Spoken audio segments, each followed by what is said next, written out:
Muito bem, muito boa noite a todos. Nós estamos começando o programa Jesus é a Solução, programa vinculado ao Ministério Fruto do Primeiro Amor, pastor presidente Adelmo Jerônimo.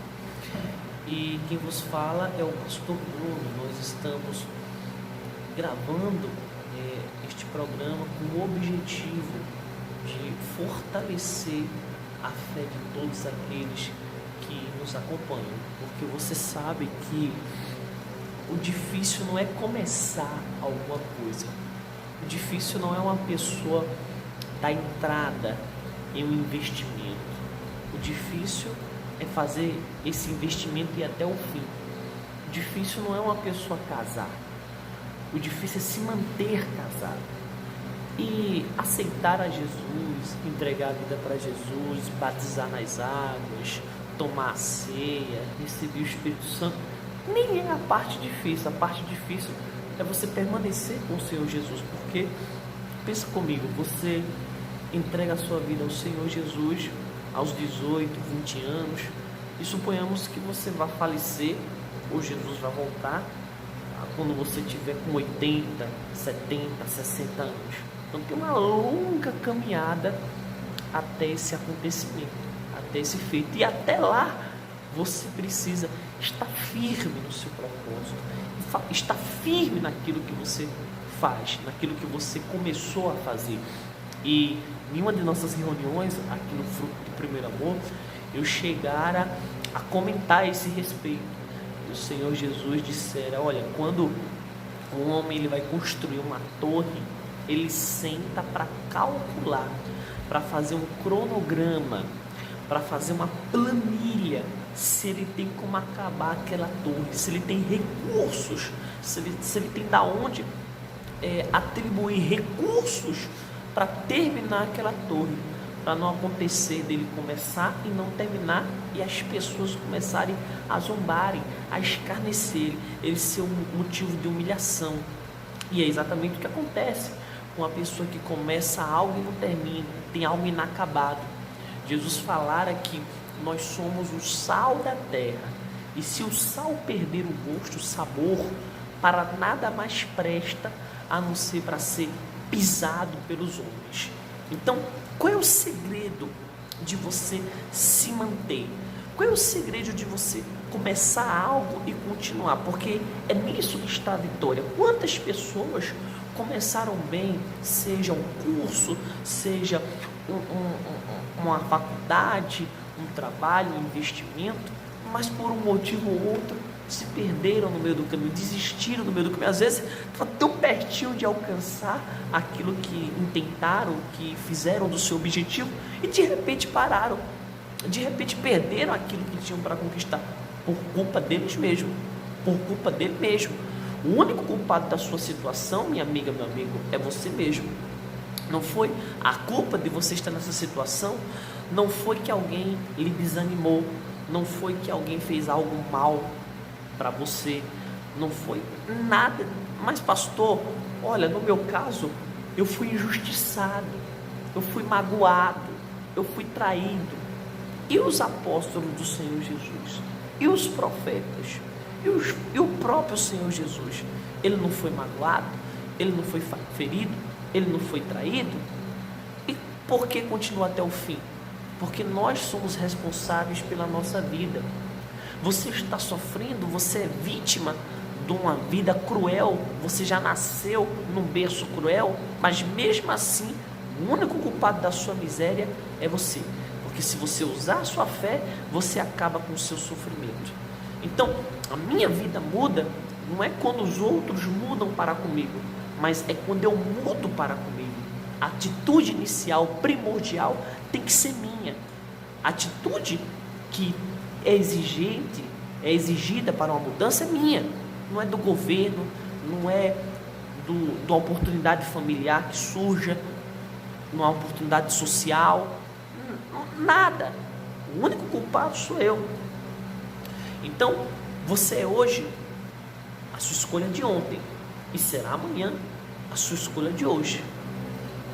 Então como é que eu posso me manter firme na minha escolha? me manter firme na minha decisão? Como é que eu posso ser firme até o fim, até o final daquilo que eu decidi?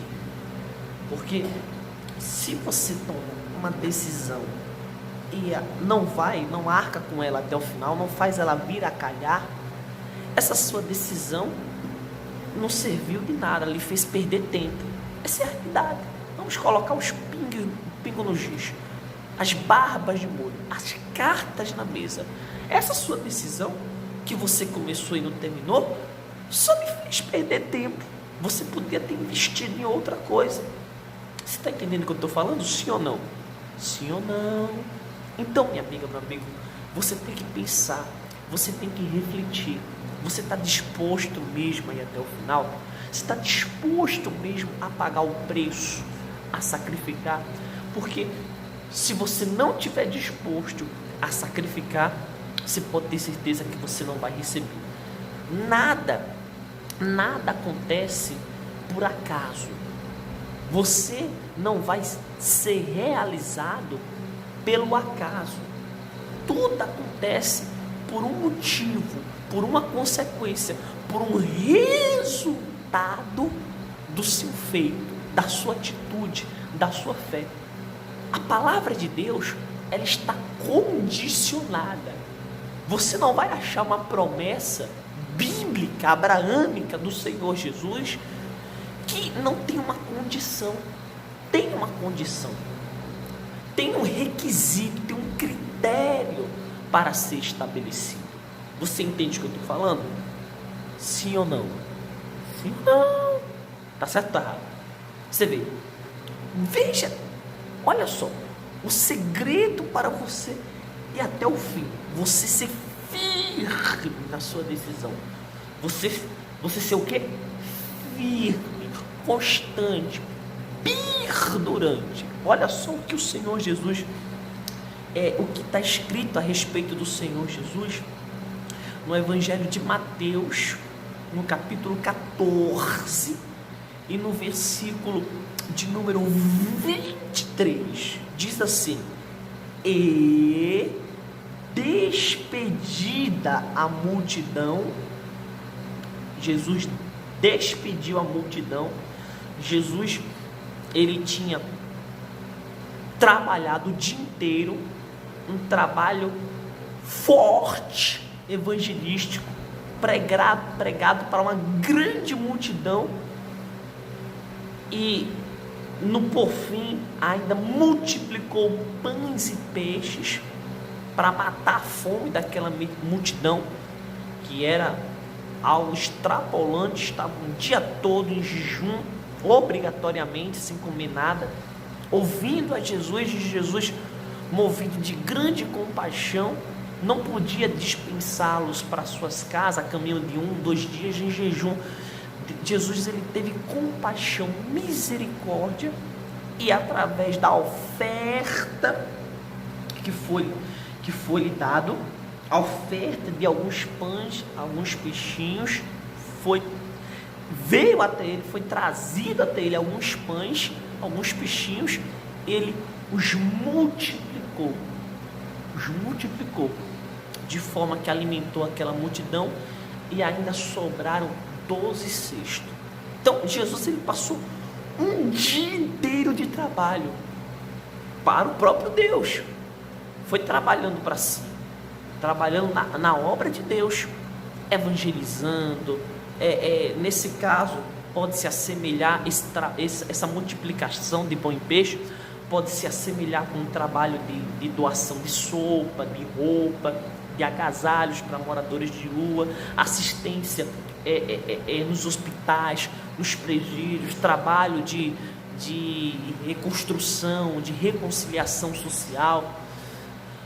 Essa multiplicação pode se assemelhar a isso. Então imagina a pessoa um dia inteiro de trabalho pesado, forte, um som causticante, ele estava, como se diz no popular, o pó da rabiola, mas olha a atitude de Jesus: e despedida a multidão, subiu ao monte para orar à parte. à parte. E chegada já à tarde, estava ali só. Estava ali só. Veja bem, preste bastante atenção. O segredo do seu sucesso, independente da área que seja, não está refletido naquilo que você faz em público, mas está refletido naquilo que você faz à parte, sozinho. Eu vou repetir isso que é muito forte. O segredo do seu sucesso não está condicionado, não está refletido com o que você faz em público, com o que você faz aos olhos das pessoas, não, mas está refletido, tem a ver com o que você faz só. Preste atenção porque isso é muito forte. Tem um rapaz num lugar onde eu passei, um local de trabalho, que esse rapaz, ele era o mais inteligente, ou melhor, o que mais usava a sua inteligência. Ele era uma pessoa muito esperta,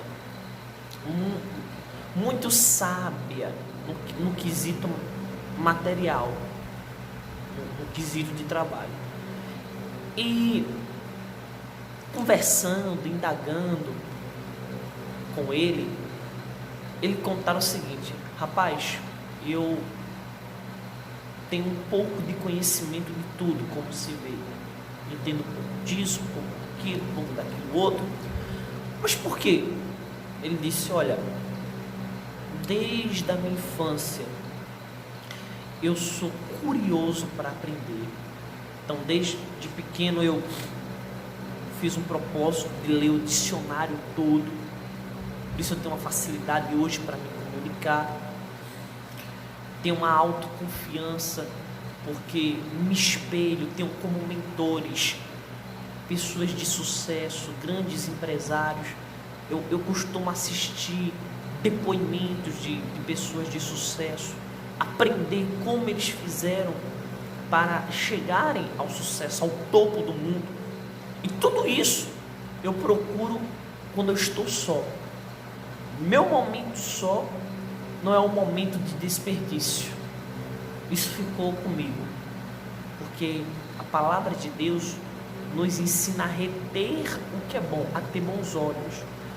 Se você está colocado no Egito, num lugar pacato, num lugar prendado ou num lugar voltado para o mundo, mesmo naquele lugar que você está obrigado a ficar ali, você deve reter o que é bom, você deve absorver o que é bom, ter bons olhos, e o que for mal você não deve atentar, você deve desprezar. E isso foi algo que eu retive de bom, isso que fora falado por ele. Olha, meu momento só não é um momento de desperdício. E aí está o X da questão, porque muitas pessoas desperdiçam o seu momento só, o momento que elas têm para si, um momento que esse momento só não é aquele momento que você chega em casa propriamente falando, porque quando você chega em casa, naquele momento você vai dar atenção para os filhos, esposa, para o marido, você vai tomar o seu banho, você vai tomar o seu café, você vai organizar alguma coisa. Não é esse momento. O momento só é aquele momento disponível, é aquele momento que você não tem exatamente nada para o que fazer. Esse é o momento, é essa ocasião, é esse momento que vai definir a sua vida. O que é que vai ser da sua vida? É a escolha que você fizer nesse momento que vai definir o seu futuro, que vai definir o seu bem-estar, o seu bom viver ou seu mal viver amanhã. Você entende o que eu estou falando? Sim ou não? Sim ou não? Você entende mesmo? Esse é o momento da definição. Esse é o momento da solução. É o momento da resposta. O que você faz com o seu momento livre? Com o seu momento à parte? Você tem um desperdiçado. Eu vi uma vez um depoimento de um rapaz que ele era motorista de ônibus.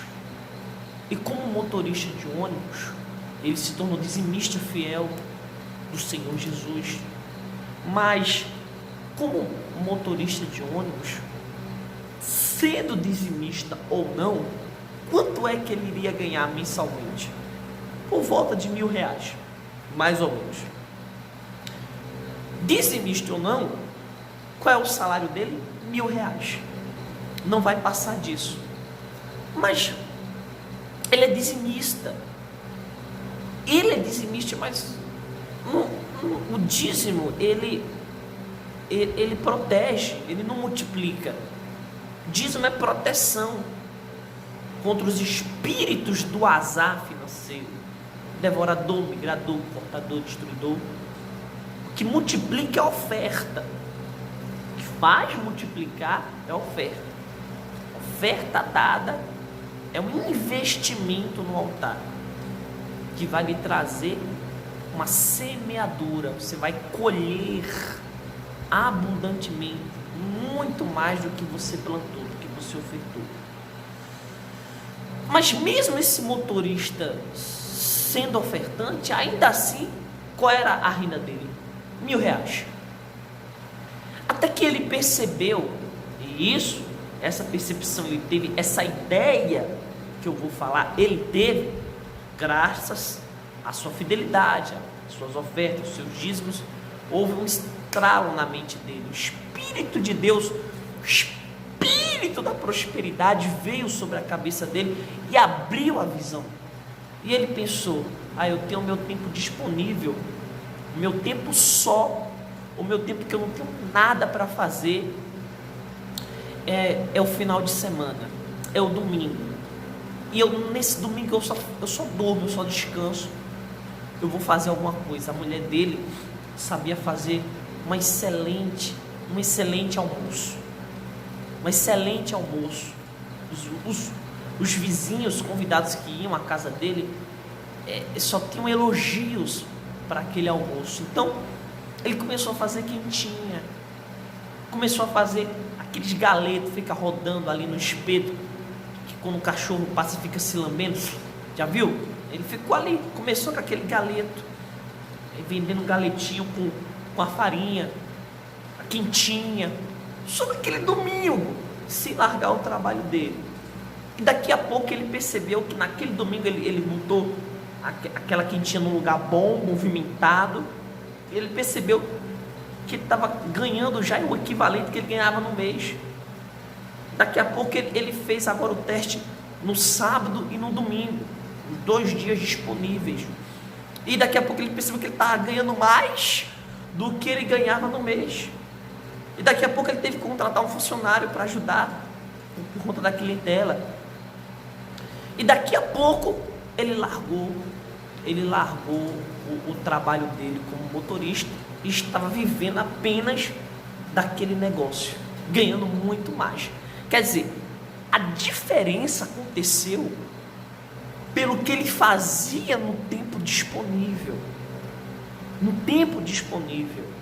E às vezes a pessoa ouve um conselho da fé como esse, uma palavra de fé como essa, e ela dá desculpa, ela dá justificativa, ela tenta amenizar a sua consciência, ela tenta se convencer que a vida é assim, que é assim mesmo. Então o que ela fala? Pastor, eu tenho que descansar, eu já trabalho a semana inteira, de segunda a sexta, o meu tempo livre, eu tenho que cuidar da minha família, eu tenho que descansar. Pois é, quem quer ter regalia hoje, no hoje, vai ter trabalho amanhã. Mas quem quiser ter trabalho hoje, vai ter regalia amanhã. É assim que funciona. Você vê que você não recebe adiantado para trabalhar. Você não ganha para trabalhar. Você trabalha para o quê? Para ganhar. Você trabalha para ganhar. E você já deve ter tido a experiência de contratar um serviço e você pagar adiantado aquele serviço e o serviço sair mal feito, porque a pessoa que vai fazer o serviço, ela fala, eu já recebi, eu vou fazer como? De qualquer jeito. É ou não é? Tá certo ou tá errado? Sim ou não? Então, é questão de inteligência, de lógica. Se você quiser descansar hoje, você vai trabalhar amanhã. Mas se você quiser trabalhar hoje, amanhã você vai ter descanso. Isso é uma lei fixa. Isso é algo que vai ser imposto para você. Isso não vai ser uma escolha. Isso não vai ser uma escolha. Repito. Você não ganha para trabalhar. Você trabalha para ganhar. E Deus trabalha assim. Deus não nos honra para depois nós o servirmos. Não. Nós servimos a Deus para depois Ele nos honrar. E sendo assim, você já vê a confusão que é o mundo cão que nós vivemos. Imagine se Deus honrasse para depois nós ofertássemos, para depois nós o servíssemos, para depois a gente vir à igreja. Desculpa a palavra, que bagaceira não seria? Se hoje nós estamos em uma piscina de demônios, de maldade, nós estaríamos hoje, se fosse dessa forma, em um mar de maldades. Essa é a realidade. Então, minha amiga, meu amigo, atente-se para isso. Foque a sua mente nisso. Comece a pensar sobre isso. Essa é a vida. Essa é a lei de Deus. É assim que funciona. E não adianta você reclamar, você se frustrar, você se abater, porque o único prejudicado é você. O mundo vai continuar. Se você se revoltar de forma ignorante, você vai ficar para trás e o mundo vai continuar. Você vai perder, você vai ser derrotado, frustrado, você vai falir, você vai se autodestruir, você vai viver horrores e o mundo e as pessoas vão continuar. E quem vai perder é você. Então você tem que tem que ter uma revolta. Preste atenção. Você tem que ter uma revolta inteligente. Você tem que manifestar uma revolta inteligente. Porque muitas pessoas se desgraçam porque ela se revolta de forma equivocada. O jovem, ele se revolta com o pai, com a mãe, com a vida que tem e vai para as drogas. Vai para o crime, para o tráfico. É ou não é verdade? O marido se revolta com a mulher e vai para o cabaré, vai para a prostituição. A mulher se revolta com o marido e vai sair com outras pessoas também. Quer dizer, é uma revolta burra. Desculpa a expressão. É uma revolta burra, ignorante. Porque a sua revolta, a palavra de Deus me ensina que a minha revolta não deve ser contra as pessoas, nem contra o mundo, nem contra Deus, mas contra o espírito causador do sofrimento. Você tem que se revoltar contra esse espírito de contenda, de destenda, esse espírito de miséria, de drogas, esse espírito de prostituição, esse espírito de falência. Você tem que se revoltar, não é contra as pessoas, não é contra a sociedade, contra as instituições, com fulano, beltrano, com A, com B. Você tem que se revoltar contra a sua situação. Você não pode aceitar viver essa situação crendo num Deus tão grande e vivendo uma vida tão pequena. Não combina. É ou não é verdade? Não combina você crer num Deus tão grande e viver uma vida tão desgraçada, tão pequena. Então a sua revolta, veja que a revolta inteligente, a revolta da fé, não é contra Deus.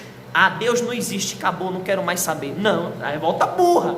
Não é contra as pessoas, é a revolta contra o problema. Você se levantar contra o problema, você enfrentar o problema, você bater de frente com o problema, você arrancar o espírito do problema. Porque todo problema tem um espírito, todo problema tem um causador, todo mal tem uma raiz. E é lá na raiz, é na raiz a solução.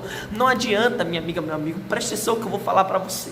Não adianta você cortar o galho da árvore, um pedaço da árvore. Para a árvore ser cortada e não voltar a crescer, você tem que ir na raiz.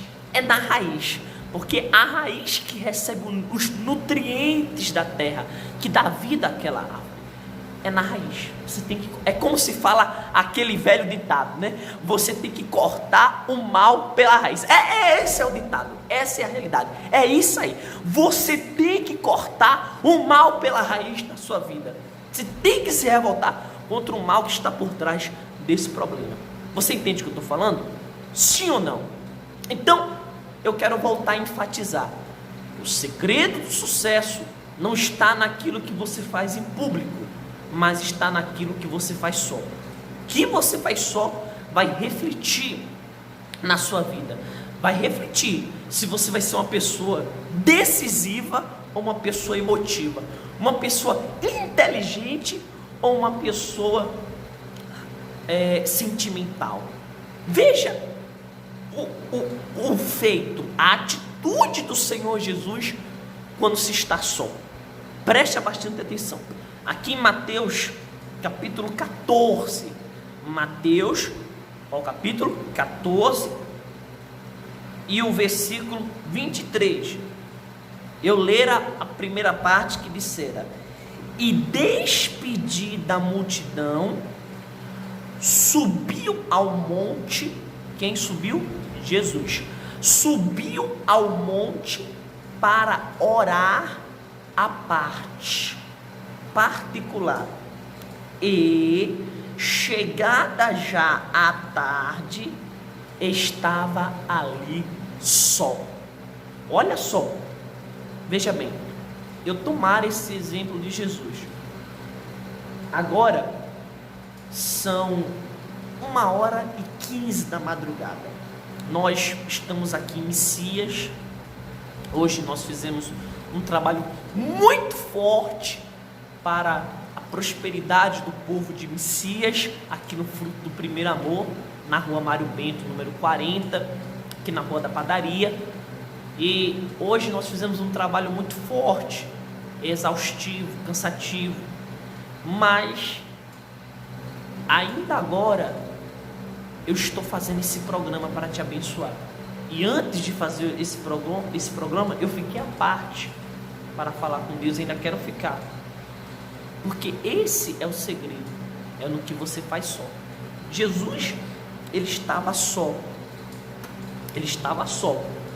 Ele despedido da multidão, ele disse para os discípulos entrarem no barco e passarem para o outro lado da margem para continuar o trabalho evangelístico. Mas Jesus, ele não foi com eles no barco. Aquele momento do barco,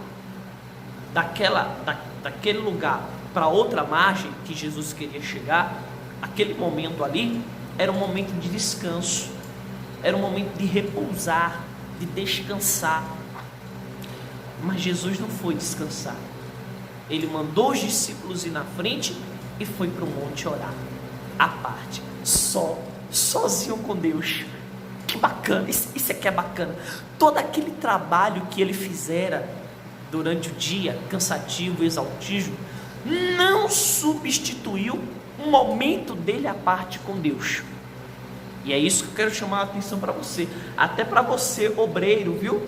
Você obreiro, você oficial da igreja, você, de repente, você membro, você vai à casa de Deus e você é aquela pessoa que fala: esse domingo eu já fui à igreja, já fui à casa de Deus, cheguei em casa, pronto, agora eu já fiz a minha parte, eu já fui à igreja, na igreja foi aberta a Bíblia, eu ouvi a palavra, eu participei da oração, dos louvores, eu recebi a fé, o espírito da fé. Agora eu cheguei em casa, vou curtir meu momento com a minha família, vou me distrair, vou entreter a mente, não é isso? E vou dormir para amanhã começar mais um dia de trabalho. Aí é que tá. Aí é que tá. Não substitui. Nada disso, nenhuma fazer da fé e nenhuma fazer do dia a dia, para Jesus, não substitui o momento dele com Deus. E para mim, e para você. Porque quando a pessoa começa a substituir o seu momento a sós com Deus, pelo fato de ir à igreja, pelo fato de evangelizar, pelo fato de você, pastor, de fazer uma reunião, você substitui todo o seu trabalho pelo seu momento com o Senhor Jesus, você é um forte candidato a se desviar. Você é um forte candidato a desanimar. Você é um forte candidato a se esfriar na fé. Escute o que eu estou lhe falando. Pela unção do Espírito Santo. Se você, repito, se você é aquela pessoa, vai à igreja, faz a sua oração, participa do louvor, ouve a palavra, você é até o obreiro, até o pastor, você faz a reunião, o seu culto, depois você vai para casa e se estica na cama e acabou, você é um forte candidato a não aguentar até o fim da sua carreira. Você é um forte candidato. Por quê? Porque quando você vem à igreja, é fato, você mesmo, por exemplo, você vem à igreja para se fortalecer, para recarregar sua bateria, para fazer o seu propósito com Deus. Mas aquele momento que você vem à igreja, mesmo aquele momento que tem esse objetivo todo de lhe fortalecer, esse momento todo, todos os rituais da fé, não substitui o seu momento íntimo com Deus, o seu momento particular com Deus, não substitui. É como, por exemplo, você que é casado, você pode passear com a sua esposa, você pode conversar com a sua esposa, você pode ter um momento de fazer um programa com a sua esposa, ir ao cinema, ir a uma praia, ir ao shopping, uma churrascaria, um parque de diversões, uma viagem. Você pode ter vários momentos com a sua esposa, mas nenhum deles substitui o seu momento íntimo, o seu momento particular. É claro que tudo contribui, mas eu tenho certeza que não vai substituir. A mesma coisa com Deus. Ninguém sabe o que Jesus falava no particular dele com Deus. É muito forte. Você que me acompanha nessa programação, você que me acompanha aqui de Messias, de Rio Largo, de União dos Palmares, Branquinha, Pititinga, das regiões metropolitanas, você que me acompanha da capital Maceió, aqui direto das Alagoas, você que me acompanha em todos os estados daqui do Brasil e até no exterior. É muito forte isso que nós estamos tratando. É muito forte porque no momento que o Senhor Jesus estava a sós com Deus, ninguém sabe o que é que ele falava com Deus. Era um momento íntimo, era um momento de comunhão, era um momento particular. É a mesma coisa você que é casado, você não sai contando o que é que você faz com a sua esposa dentro do quarto. Você não sai por aí espalhando, não é normal a pessoa sair, chegar falando aconteceu isso, aconteceu aquilo. Não existe isso. É só você e ela, é só você e ele, você e seu marido, você e sua esposa. É um momento íntimo. E se não tiver esse momento íntimo, você pode ter certeza, o seu casamento está fadado ao fracasso. O seu casamento, ele não vai durar. Eu quero ser bem claro, bem sincero com você, porque é como se fosse dois irmãos, dois amigos. Esse casamento vai ter um fim. Mas quando há intimidade, quando há prazer, quando há compreensão, quando há entendimento, quando há afeto, quando há carinho, quando há o ceder, você sabe, o ceder. Tem momento que o marido está em cima, a esposa embaixo, outra esposa em cima, o marido embaixo. Aí o que tem que fazer? Um ceder para o outro, um tem que ceder, um tem que se nivelar com o outro. Um exemplo simples, para que fique fácil de entender. Suponhamos que o marido, ele gosta de dormir com o ventilador aceso. Nós estamos aqui com o ventilador aceso, o calor aqui é forte. Então, vamos supor que ele gosta de dormir com o ventilador aceso. Ele é muito calorento. Mas a esposa, ela é muito frienta. Então ela gosta de dormir com o ventilador o quê? Apagado. Quem quer aquecer esse casamento, quem quer fazer durar, quem quer fortalecer o amor, cede, sacrifica. Não, eu vou dormir no calor, mas eu vou dormir com o ventilador apagado só para agradar a minha esposa. Ou a esposa fala, não, eu vou dormir no frio, mas eu vou deixar o ventilador aceso só para agradar o meu marido. Esse casamento vai durar. Esse casamento vai até o fim, que está sacrificando. Não é o que está escrito lá no Coríntios. Paulo falou, olha, o solteiro ele cuida de como agradar o Senhor, mas o casado ele cuida de como agradar o marido e a mulher, e também de como agradar ao Senhor, porque se alguém não cuida dos seus, principalmente os da própria casa, é pior do que o infiel e negou a fé. Uma das epístolas paulinas fala sobre isso. Então, da mesma forma que o matrimônio precisa de uma intimidade para perdurar, o nosso relacionamento com Deus, que é simbolizado como casamento, ele precisa de uma intimidade. Ele precisa de um momento a sós. Ninguém precisa saber desse momento a sós. Você não precisa contar para ninguém. É como você e sua esposa, você e seu marido. Você não precisa sair contando, olha, de madrugada eu orei, olha, eu tive um momento... Não, ninguém, se for uma pregação, um testemunho, amém. Mas a exemplo que eu estou, esse paralelo com o casamento é a mesma coisa. Você não precisa contar para ninguém. Ninguém sabia o que Jesus falava, mas ele tinha que ter esse momento a sós. Esse momento a sós com Deus era indispensável. Nada substituía. Ele podia passar o dia inteiro com os 12 apóstolos, falando do reino de Deus, pregando, ensinando parábola, expulsando demônio, curando, mas ele tinha que ficar só. Ele tinha que se isolar para falar com Deus. Se ele não se isolasse para falar com Deus, o dia dele foi incompleto. Às vezes, e é tão forte, pessoal, que Jesus, ele tinha uma força, uma resistência assim, digamos, sobre-humana. E não era porque ele era o Filho de Deus, ele era um homem na terra, mas era porque ele buscava a Deus. Então, ele acordava cedo, ainda escuro, e dormia tarde. Acordava cedo, dormia tarde. Ele passava muito tempo com Deus. Mas, porque ele passava muito tempo com Deus, ele não gastava tempo com os problemas. Ele não gastava tempo. E hoje em dia as pessoas estão fazendo diferente. Elas estão gastando muito tempo com os problemas e gastando pouco tempo com Deus. E porque elas gastam pouco tempo com Deus, que elas gastam muito tempo com os problemas. Vocês estão entendendo? Porque como eu falar aqui nessa programação, todo problema tem um espírito.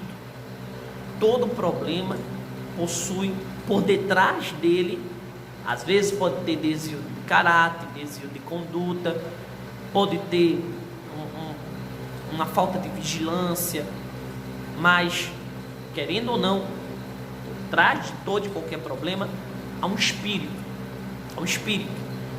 E Jesus falara que há castas de demônios que só saem com oração e o quê? E o jejum. Foi isso? Tá certo ou tá errado? Oração e o jejum. Então, como ele passava muito tempo com Deus, os problemas que por detrás dele estão os espíritos malignos, estão os demônios, ele não gastava tempo com os problemas. Ele não gastava tempo com os problemas. Não foi isso que o apóstolo Paulo nos ensinara? Ora, nós não temos que lutar contra carne e sangue, mas contra principados, potestades e hostes espirituais da maldade nos lugares celestiais. Então, a luta diária do ser humano quer ele aceite ou não, é contra o inferno. Essa é a realidade. Porque quando o inferno não tinha entrado na terra, quando Satanás não tivera acesso à terra, o ser humano vivia o paraíso. Adão tinha perfeita saúde. Adão não tinha nenhum resfriado. Adão não tinha resfriado, não tinha dor de garganta, não tinha dor de cabeça, não tinha dor na coluna, não tinha cansaço, não tinha fadiga, nem ele nem Eva, não tinha absolutamente problema o que? Algum. Falava com Deus na variação do dia, no cair da tarde, todo dia, tinha intimidade com Deus, tinha o melhor da terra, tudo em abundância, dominava sobre os animais, não havia morte, não havia dor, não havia lágrimas, era o paraíso. Mas quando o homem pecara e desobedecer a Deus, então ele deu acesso a Satanás. Satanás passara a ter acesso ao paraíso. Olha só, ao paraíso. Satanás teve acesso ao paraíso quando que o Adão e a Eva pecou. Daquele dia em diante, o mundo jaz do maligno. O mundo ele está perecendo, se corroendo, como o cupim. Já viu o cupim quando ele come um móvel? O móvel ele pode estar aparentemente ali inteiro, quando ele está comido pelo cupim. Mas se você tocar naquele móvel, aquele móvel ele cai, ele desmorona, destrambelha a estrutura, vai às ruínas. Porque aparentemente ele está ali, mas interiormente ele já está corrompido. E é isso que o pecado trouxe. O causador, o que sugestiona, o influenciador do pecado é o diabo. E aquele que peca, vive na prática do pecado, é do diabo. Está escrito lá em 1 João.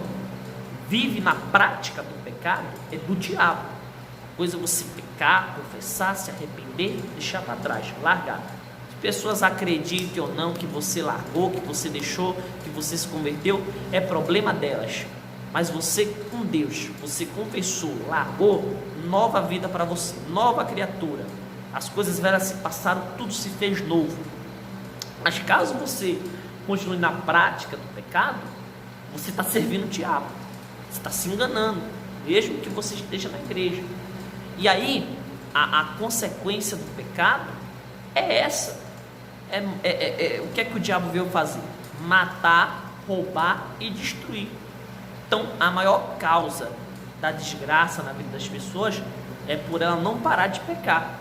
Porque nunca vai acabar a macumbaria, a inveja, a feitiçaria, o olho grande. Nunca vai acabar nada disso. Nunca.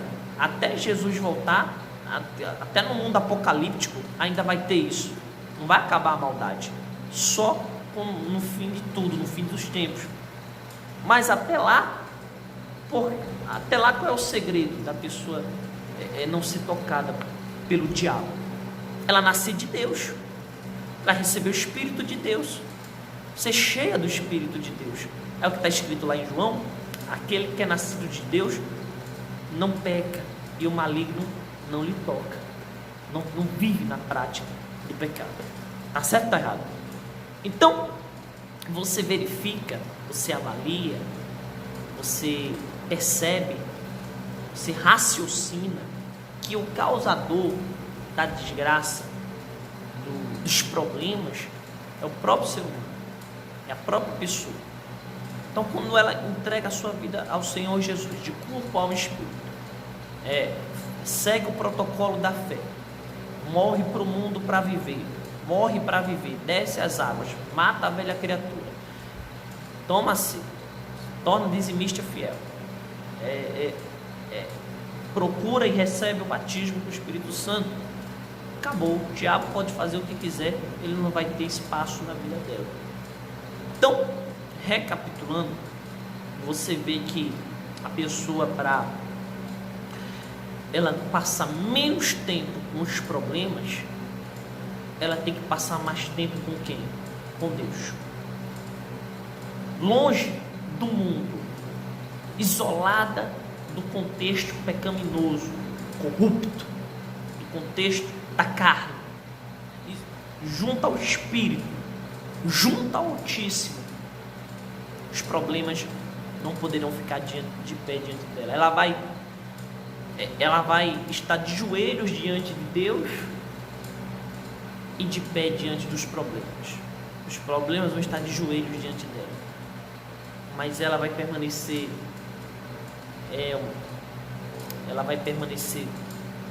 indiferente com essa palavra. Então os problemas vão continuar de pé e ela gastando tempo. Olha, isso é muito forte, porque a maior causa de tanto sofrimento na vida de uma pessoa é justamente o mau resolvimento do interior dela. Quando a pessoa é bem resolvida interiormente, naturalmente o exterior dela vai ser bem resolvido. A pessoa, ela encasquetou na cabeça dela em resolver o problema exterior. Enquanto aquele problema não resolve, ela perde noite de sono. Ela fica como uma bolha, uma bolha de perturbação, enquanto ela não resolver aquele problema. Mas esquece que a grande solução não está em resolver aquele problema, que ela vai resolver aquele problema e vai vir outro, e depois outro, e depois outro, e assim sucessivamente. Não. Grande solução para a vida dela não está no sanar desse problema, mas está no sanar, resolver o maior problema, que é o interior. Jesus falou que deveis limpar o interior do copo e do prato, para que o exterior fique limpo. É aqui dentro. Se dentro de si, dentro do seu ser, você limpar o seu ser, purificar. Jesus determinara, pessoal, buscar em primeiro lugar o reino de Deus e a sua justiça, e as demais coisas serão o quê? Acrescentadas. Pode ter certeza. Então você vai buscar em primeiro lugar o reino de Deus, naturalmente as coisas vão acontecer, confiando no Altíssimo. Ele não tem deixado você que tem o servido com integridade, com fidelidade. Ele não tem deixado você passar fome, não tem deixado você desamparado, ele tem cumprido a sua parte. Ah, pastor, mas as coisas estão demorando para acontecer. Olha, tem coisas atrasadas, tem dívidas surgindo, tem isso, tem aquilo outro. Então somente confie no Senhor, não temas, crê somente. Ele te sustentou até aqui e Ele vai te sustentar até a solução destes problemas. Lembrando disso, a grande solução está no interior, porque o exterior é um problema atrás do outro. Você resolve um aqui, vai ter outro amanhã. Você mata um leão hoje, vai ter outro leão para matar amanhã. Então Jesus, sabendo disso, ele era inteligente. Não, eu vou passar tempo com Deus. E os problemas, esse Deus que eu estou buscando vai resolver. Esse Deus que eu estou buscando vai resolver. Junto, é claro, com a minha atitude. Mas a prioridade não vai ser esse problema. A minha prioridade, eu vou buscar resolver, obviamente, meu problema econômico, meu problema sentimental, meu problema familiar, meu problema na saúde, enfim, os mais diversos problemas. Mas prioritariamente eu vou buscar resolver o problema da minha alma. Eu vou buscar a Deus, o Espírito de Deus. Olha o que ele falaram também aqui em Marcos, capítulo 1, e o versículo 35. Eu vou ler, aproveitar. Não, o 35 diz assim: e levantando-se de manhã muito cedo, madrugada ainda, fazendo ainda escuro, saiu e foi para um lugar deserto e ali orava. Madrugada, ainda escuro, ele foi para um lugar deserto e ali o que? Orava. Você vai ler depois o contexto e vai ver que os versículos anteriores falaram que antes disso ele curou a sogra de Pedro, que estava com febre. Depois trouxeram a ele muitos endemoniados, muitos enfermos, muitas pessoas com as mais diversas infelicidades, e ele as curou, as libertou. E depois disso, o que foi que ele fez? O que foi que ele fez? Foi para o deserto orar. Foi para o deserto orar. Foi para o deserto, se levantando muito cedo, foi para um lugar deserto orar. E aqui também Lucas, no capítulo 5 e no versículo 15, diz assim: a sua fama, porém, se propagava ainda mais, e ajuntava-se muita gente para ouvir e para ser por ele curada das suas enfermidades. Ele, porém, retirava-se para os desertos e ali orava. Amém? Veja bem, a fama se propagando, novo profeta surgiu, muitos anos que não surgia profetas. O último tinha sido João Batista, depois, posteriormente, nosso Senhor Jesus, mas muitos anos, séculos, não surgira profeta em Israel, e era uma novidade, foi algo que estourou naquela época, um estouro a presença do Senhor Jesus, que nem João Batista fazia milagres, mas Jesus fazia muitas maravilhas, então foi um estouro, e a fama dele se propagou, e as pessoas sofrendo corriam adiante a ele, mas diz o texto que muitas dessas vezes ele nem atendia essas pessoas de primeira, ele antes ia falar com quem? Com Deus, ia se retirar para os desertos para orar. Depois ele voltava e atendia aquelas pessoas. Eu me pergunto qual era a hora que Jesus dormia, que é muito forte, né? É muito forte, pessoal. Qual é a hora que Jesus dormia? Lê só esses 3 versículos para você meditar. Eu li para você Lucas 5, 16, 15 e 16, Marcos 1, 35, e eu lera também Mateus 14, 23. Mateus 14, 23, Marcos 1, 35 e Lucas 5, 15 e 16. Amém? Bem, vamos falar com Deus nesse momento. É momento de oração. Procura um lugar à parte, um lugar reservado, porque nós vamos buscar em Deus essa força, assim como Jesus buscara o Espírito Santo para o guiar, para o dirigir, mesmo sendo filho de Deus. Isso é o que mais chama atenção. Como filho de Deus, ele não tem a necessidade de buscar a Deus, ele é o próprio Deus, mas mesmo assim ele deixou o exemplo, e comprova-se através da sua história que os seus feitos em vida como homem não foi por ter a descendência divina, mas porque buscava Deus. Era homem com a missão, mas era homem. E hoje é o nosso Senhor Jesus Cristo Todo-Poderoso, o Rei da Glória. Vamos falar com Deus. Meu Deus, em o nome do Senhor Jesus, eu entro na tua presença junto com todas essas pessoas que nos acompanham, meu Pai, aqui na região, nas regiões metropolitanas, na capital, em todo o estado, em todo este país e mundo, meu Pai. Que essa pessoa seja tocada nesse momento, que essa pessoa, meu Pai, venha unir a sua fé junto com a nossa para te buscar. Então fale com Deus aí onde você está, no seu cantinho. Minha amiga, meu amigo, se você está no momento de intervalo no seu trabalho, procure o banheiro, procure um lugar reservado. Se você está na sua casa, se você está em qualquer lugar, no presídio, no hospital, aonde você estiver, fale com Ele nesse momento, porque é Ele que vai te ajudar. Busque a presença do Espírito Santo, porque é a presença desse Espírito que vai te encher, que vai te transformar. Aleluia. Busque a Ele nesse momento, Pai, em nome do Senhor Jesus. Assim como através, meu Pai, do derramamento do Teu Espírito, o primeiro rei de Israel, Diz o texto que ele foi transformado em um novo homem, meu Pai.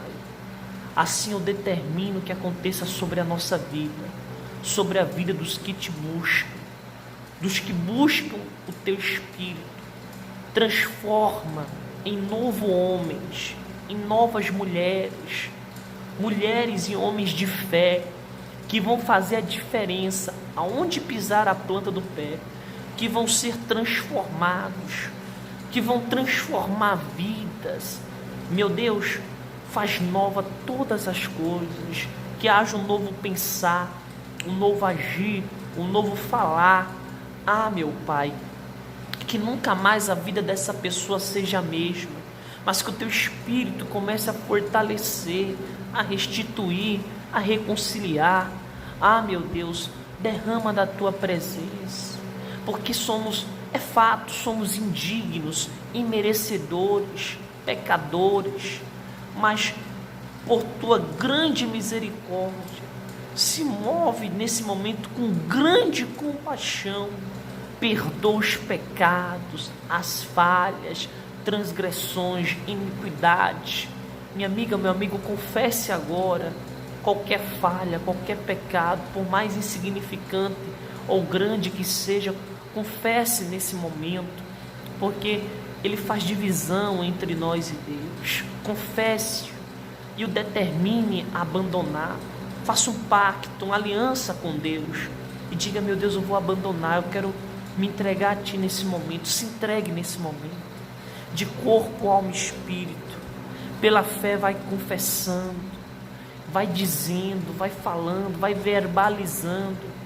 Confessa diante do trono máximo de toda a existência, o trono de Deus. Meu Pai, pensamentos, atitudes, palavras, sentimentos, ações que não te agradaram, perdoa, purifica. E se você confessar, se você determinar a mudar, converter-se, então agora o Espírito Santo vem sobre a sua vida, porque você obedeceu. Então busque, vem Espírito Santo, vem sobre a nossa vida, vem nos encher agora da Tua presença, da Tua glória. Aleluia, aleluias, aleluias, aleluias. Busque, adore, adore, porque Ele busca o que o adora. Então engrandeça ao Senhor, engrandeça com elogios, como num momento íntimo. Faça esse momento com o Senhor Jesus, faça esse momento de intimidade aí agora, e diga: Senhor, Tu és lindo, Tu és maravilhoso, eu te amo, eu te desejo, eu te bendigo, eu te quero sobre a minha vida. Busque com toda a sua fé, com toda a sua força, com todo o seu âmago, com todo o seu entendimento, com todo o seu coração. Busque agora e diga: Jesus, vem me encher, vem me fortalecer, meu corpo, minha alma, meu espírito, seja fortalecido pela Tua presença. Vem Espírito Santo com o Teu fogo e começa a queimar em mim a Tua presença. Queima os maus pensamentos, os maus sentimentos, tudo que não te agrada seja consumido, e esse mesmo fogo venha incendiar do Teu poder em mim, venha revestir do Teu poder em mim, venha preencher da Tua presença em mim, da Tua unção. Então busque agora, aleluias, aleluias, aleluias, aleluias. Diga: vem Espírito Santo, vem me envolver, vem me levantar, adore, adore, aleluia, aleluia. Santo, santo, santo, santo, santo. Nós te buscamos, nós te adoramos, nós te bendizemos, nós te desejamos. Vem Altíssimo, vem encher até transbordar, sem medida, com a Tua totalidade. Espírito do poder, da força, da ousadia, do temor, da obediência. Vem Espírito da sabedoria, Espírito do Altíssimo, Espírito que ungir a Jesus. Vem nos ungir, vem nos fazer fortes na Tua presença. Em o nome do Senhor Jesus, nós determinamos, meu Pai, faça-se agora o Teu mover. Em o nome do Pai, do Filho e do Espírito Santo. Amém. Amém? Você está bem? Graças a Deus. Para você continuar bem, você deve fazer isso todo dia. Todo dia você tem que ter o seu momento íntimo, seu momento a sós com Deus. Então não se esqueça, todos os dias, ao acordar, você vai fazer a oração a Deus.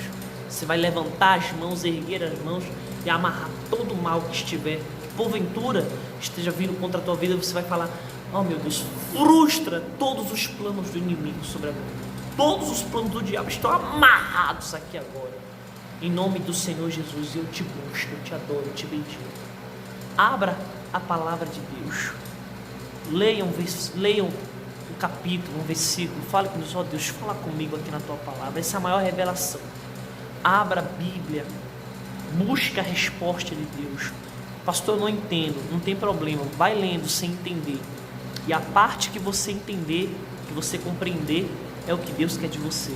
É a resposta de Deus para a sua vida. Todos os dias, sem faltar. Esse é o seu momento íntimo. É o seu momento a sós com Deus. Amém? Eu vou ficando por aqui. Foi um prazer estar com todos vocês. E logo mais nós estaremos de volta com mais um programa. Jesus é a solução. Deus abençoe e ilumine. Um forte abraço e até mais.